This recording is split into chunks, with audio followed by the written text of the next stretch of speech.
Tapi ada banyak kita temukan juga masyarakat yang tidak mampu, yang kemudian itu tidak masuk dalam DTKS. Saya kasih contoh tanpa sengaja, Bu Menteri, di Jawa Timur saya membaca Tribun Jatim. Ada seorang nenek tua berusia 90 tahun, namanya Bu Semi. Bu Semi. Tadinya saya mau bilang Ibu Semi itu 90 tahun tetapi fisik dan pendengarannya cukup bagus. Malah penglihatannya mungkin lebih bagus dari saya. Karena saya sudah menggunakan kacamata, ibu itu tidak. Dia hidup sebatang kara di Magetan, Bu. Sebenarnya sudah pernah saya kirim di grup dan langsung mendapat respon memang dari Pak Pepen kalau nggak salah.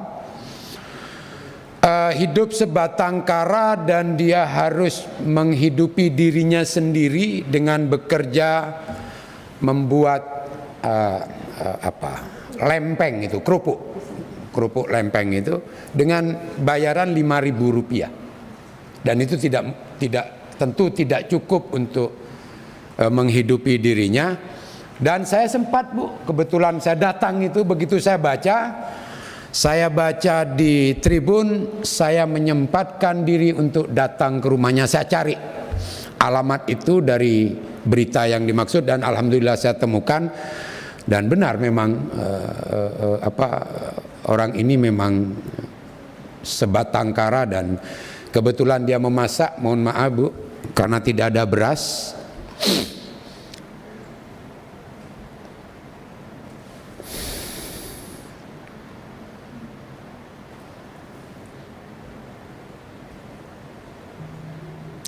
Dia harus memakan tahu dan kacang panjang yang direbus tanpa menu apapun. Saya tahu mungkin ini temuan saya 1-2. Saya yakin Ibu Menteri menemukan banyak hal seperti ini karena wilayah yang Ibu tangani adalah di seluruh Nusantara ini. Sementara Bu, cerita dari Bu Semi ini saya langsung dan rekamannya saya rekam semua. Yang kasihan itu dia seringkali melihat tetangganya menerima beberapa kali bantuan. Ya mungkin tetangganya memang layak juga dibantu, tetapi dirinya tidak menerima bantuan. Nah, supaya tidak panjang Bu Menteri, artinya begini, hal-hal seperti ini tentu banyak Ibu temukan. Sementara di sisi yang lain, di desa yang sama, saya karena harus menyelidiki itu, ada orang yang menurut informasi teman saya di lapangan yang tidak berhak menerima, dia mendapat bantuan. Pertanyaan sederhana begini Bu Menteri, kalau ada kasus seperti ini Bu Semi dan dia tidak masuk dalam DTKS, kebetulan saya sebagai anggota Komisi 8 yang melihat itu, saya bisa lapor dan tentu akan dapat respon. Dan alhamdulillah Pak Dirjen langsung merespon itu, walaupun saya belum tahu ya tindak lanjutnya. Karena memang jujur saya belum mengirimkan KTP-nya waktu itu. Tapi sekarang saya sudah siap. Ya. Sudah ya. Nah, ada 2 lagi yang memang saya belum kirim di desa yang sama. Tetapi yang ingin saya tanyakan, kalau saya yang menemukan, saya bisa langsung memberikan laporan ke grup dan begitu cepatnya Kementerian Sosial merespon. Pertanyaannya, ketika itu terjadi di daerah yang lain, siapa yang bisa mengusulkan nama orang tersebut yang tidak masuk dalam DTKS agar dia bisa petugas PKH kah? Kepala desa kah? Yang kita sama-sama tahu di lapangan agak sulit mencoret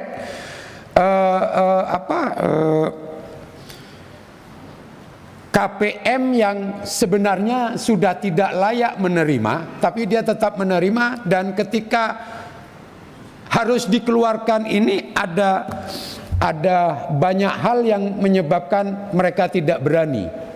Entah itu ancaman, entah itu kepala desa tidak berani mencoret KPM yang sudah mampu dan tidak layak menerima, tetapi dia masih tetap menerima dan tidak bisa dicoret. Tetapi saya harus juga memberikan apresiasi kepada Kementerian Sosial bahwa problem utama di Kementerian Sosial sejak ke menteri-menteri sebelumnya ini kan memang persoalan DTKS.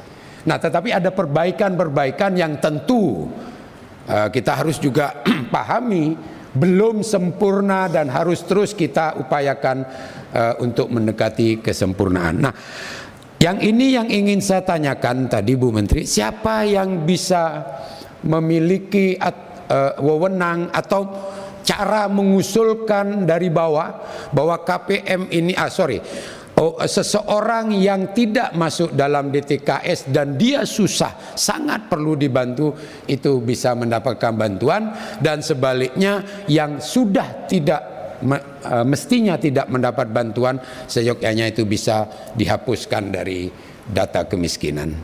Demikian yang bisa saya sampaikan, dan jujur terakhir Bu Menteri penutup, saya nggak bisa bayangkan, saya kan wilayah saya terbatas Bu, yaitu dapil saya hanya beberapa kabupaten. Saya waktu peristiwa saya datang ke rumah Bu Semi, jujur Bu Menteri, ini saya nggak butuh pujian, saya menyampaikan apa adanya. Waktu saya datang ke rumah Bu Semi itu, saya melihat wajah Bu Menteri di sana. Ini bulan puasa, saya tidak berbohong Bu. Yang ingin saya sampaikan, saya melihat wajah Ibu Menteri karena saya hanya wilayah yang saya tangani itu hanya 4-5 kabupaten, sementara Bu Menteri itu di seluruh Indonesia. Oleh karena itu saya tidak ingin pujian.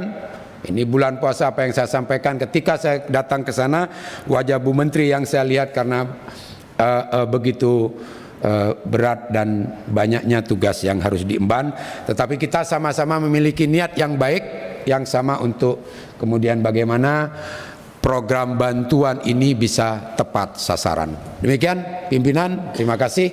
Assalamualaikum warahmatullahi wabarakatuh. Terima kasih banyak Pak Wido. Selanjutnya pimpinan Pak Marwan dulu ya, baru Pak Aceh. Silakan Pak Marwan. Sementara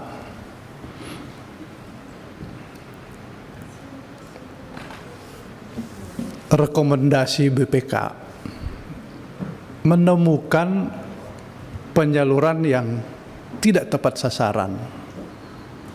Itulah karena kesemerawutan data kita. Rekomendasi BPK itu hasil pemeriksaan atas penetapan dan penyaluran bansos sembako. Download Tribun X sekarang, menghadirkan lokal menjadi Indonesia.